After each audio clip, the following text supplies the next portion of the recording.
How to get kills in Last Z survival shooter. Now, if you just started the game at the very first phase of the game, you'll only be having a limited access on attacking blocks. So for example, this cause X mark in it, this is the only thing that you can attack at first.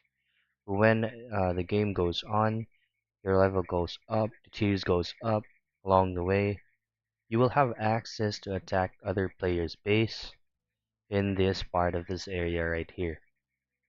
But what you need to do before attacking such is make sure that you have the capabilities and having the strength and members of your team for you to be able to obtain or to take that specific camp. So to get more kills here, all I have to do is just to follow along the story mode and then just simply upgrading all your assault team, your solar camps for you to be able to easily kill these specific enemies right here. So that's how you get kills in Last Z survival shooter.